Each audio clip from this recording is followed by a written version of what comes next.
विद्यार्थियों, आज हम आदिकाल के नामकरण की समस्या पर विचार करते हैं। हिंदी साहित्य के इतिहास की सामग्री जो हमने साहित्य लेखन परंपरा में पढ़ी थी, भक्तमाल, 84 वैष्णव की वार्ता और 252 वैष्णव की वार्ता आदि ग्रंथों में मिलती है, किंतु काल विभाजन और नामकरण की ओर कोई दृष्टि नहीं की गई है।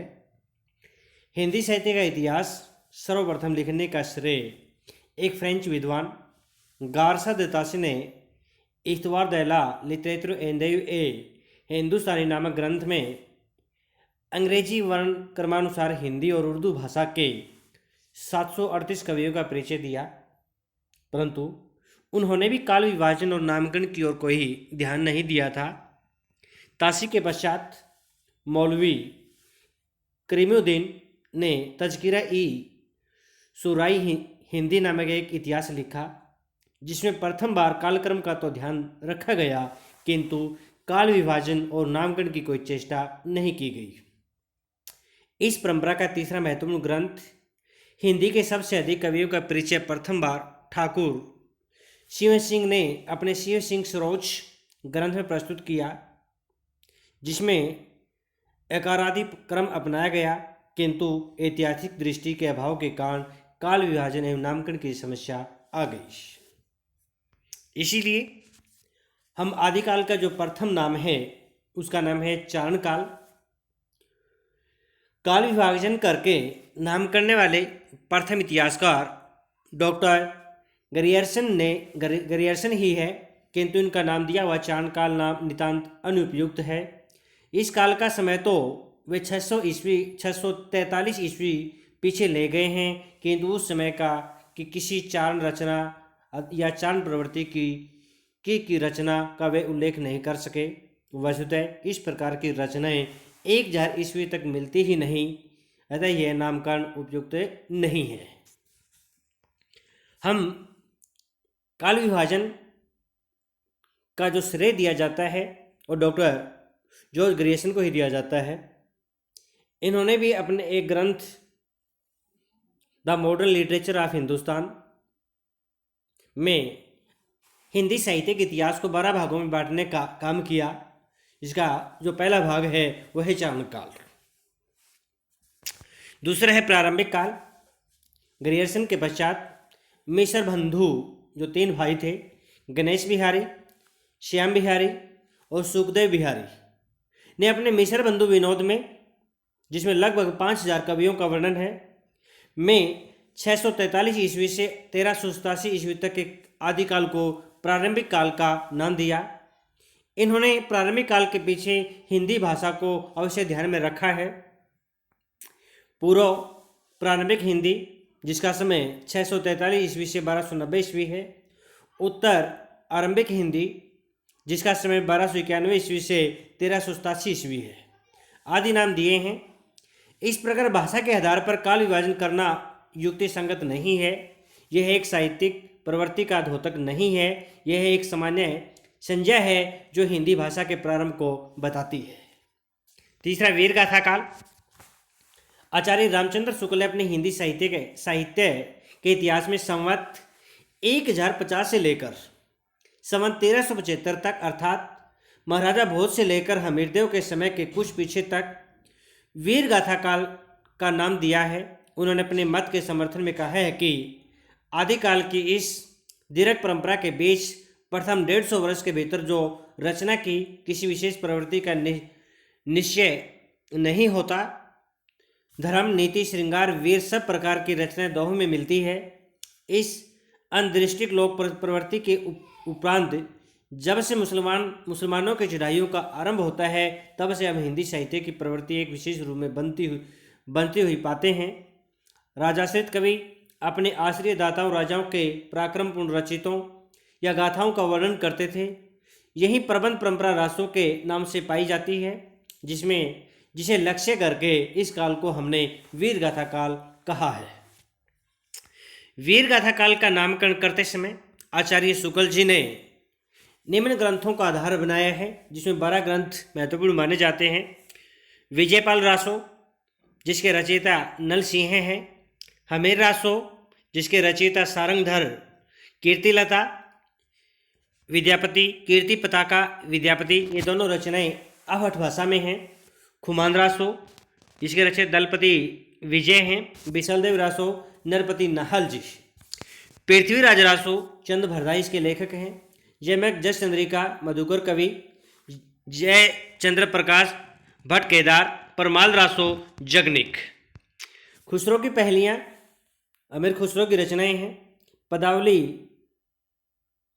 पदावली यह विद्यापति की रचना है। डॉक्टर श्याम सुंदर दास ने अपने ग्रंथ हिंदी भाषा और इतिहास में शुक्ल जी के काल विभाजन को मौलिकता के साथ स्वीकार किया। डॉक्टर हजारी प्रसाद द्विवेदी शुक्ल जी द्वारा दिए गए नाम से सहमत नहीं है। वे धार्मिक रचनाओं को भी साहित्य का अंग मानने का तर्क देते हैं। तथा जिन रचनाओं को शुक्ल जी ने सांप्रदायिक रचना कहकर छोड़ दिया है उन्हें द्विवेदी जी महत्वपूर्ण घोषित करते हैं। वस्तुतः शुक्ल जी का तर्क निराधार है, क्योंकि धार्मिक रचनाओं में यदि साहित्य का तत्व नहीं हो सकता तब तो समस्त भक्तिकालीन साहित्य को धार्मिक काव्य होने के कारण हिंदी साहित्यिक इतिहास से निकाल देना पड़ेगा। जिन 12 रचनाओं को शुक्ल जी ने नामकरण का आधार माना, आचार्य हजारी प्रसाद द्विवेदी जी ने उन रचनाओं को अप्रमाणिक सिद्ध करते हुए वीर गाथा काल नामकरण को निर्थक सिद्ध किया है। जैसे बिसलदेव रासो, खुमान रासो नए शोध परिणामों के आधार पर 16वीं शताब्दी में रचित माने गए हैं। हमीर रासो, जयचंद्र प्रकाश और जयमक जस चंद्रिका नोटिस मात्र है। इसी प्रकार प्रसिद्ध महाकाव्य पृथ्वीराज रासो को भी अर्ध प्रमाणिक मान लिया गया है।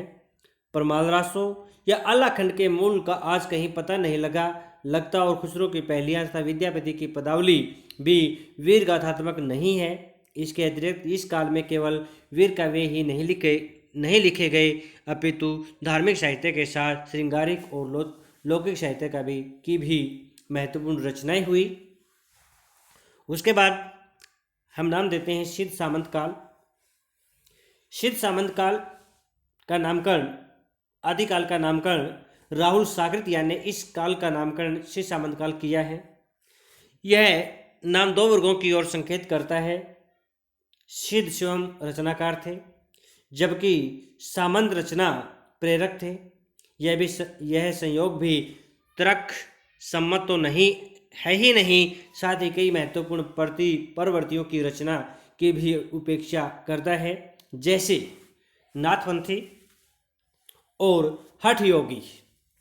आपने पता है जो नाथ थे, हठ योगी कवियों तथा खुसरो आदि की काव्य प्रवृत्तियों का इस नाम में समावेश नहीं हुआ था। फिर इसके बाद है विजोपन काल। विजोपन काल आचार्य महावीर प्रसाद द्विवेदी जी ने इस काल का नामकरण विजोपन काल किया, परंतु यह नाम भी उपयुक्त नहीं है। भाषा की दृष्टि से यह काल भले ही विजोपन का हो, परंतु साहित्यिक प्रवृत्ति की दृष्टि से स्थिति ऐसी नहीं थी।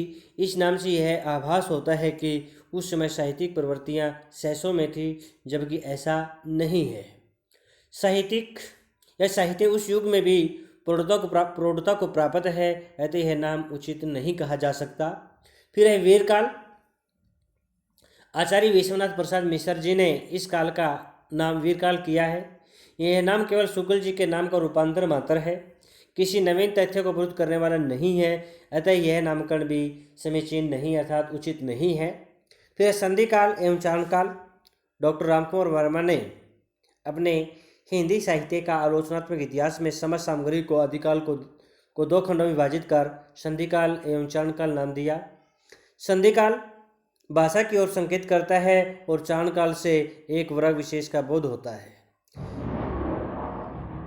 इस नामकरण में भी यह त्रुटि है कि इसमें किसी सामूहिक साहित्यिक प्रवृत्ति को आधार नहीं बनाया गया। किसी जाति विशेष के नाम पर साहित्य में उस काल का नामकरण उचित नहीं, अतः यह नामकरण भी ठीक नहीं है। उसके बाद आदिकाल जो बहुत ही महत्वपूर्ण है।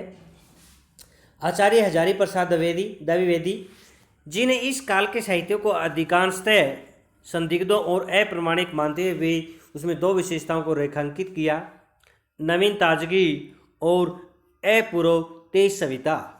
इन दोनों विशेषताओं को ध्यान में रखते हुए उन्होंने आदिकाल नाम रखा।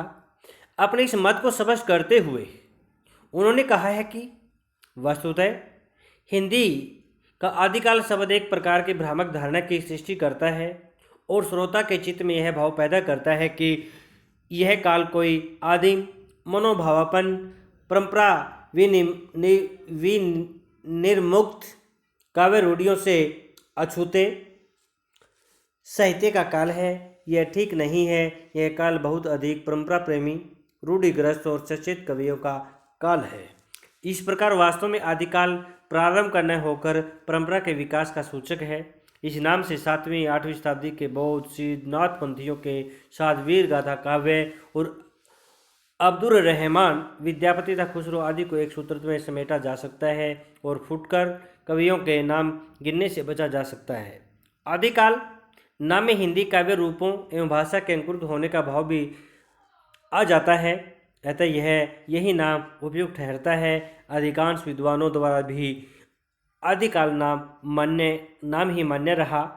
इस प्रकार हिंदी साहित्य के आदिकाल के नियमित नामकरण है चारणकाल, जिसका नामकरण ग्रियर्सन ने किया, आरंभिक काल, जिसका नामकरण मिश्र बंधु ने किया। मिश्र बंधु 3 भाई थे, श्याम बिहारी, सुखदेव बिहारी, गणेश बिहारी। वीर गाथा काल, जिसका नामकरण रामचंद्र शुक्ल जी ने किया है। इसने 12 ग्रंथों का सहारा लिया। उनमें से कुछ ग्रंथ ऐसे हैं जो हिंदी के नहीं हैं बल्कि अवध भाषा के हैं। कुछ ग्रंथ ऐसे हैं जिनमें किसी राजा की वीरता का वर्णन किया ही नहीं गया। फिर सिद्ध सामंत काल, इसका नामकरण राहुल सांकृत्यायन ने किया। यह नामकरण राहुल सांकृत्यायन ने सिद्धों और नाथों के आधार पर किया है। यह भी समुची प्रवृत्ति का द्योतक नहीं है। संधि एवं चारण काल, यह नाम डॉक्टर रामकुमार वर्मा ने किया। विज्ञापन काल महावीर प्रसाद द्विवेदी। वीर काल विश्वनाथ प्रसाद। अपभ्रंश काल डॉक्टर बच्चन सिंह। प्रारंभिक काल डॉक्टर गणपति चंद्र गुप्त। आदिकाल हजारी प्रसाद द्विवेदी। आदि साहित्यकारों ने आदिकाल का नामकरण किया और कालक्रम अनुसार हिंदी साहित्य को बांटने का प्रयास भी किया हुआ है।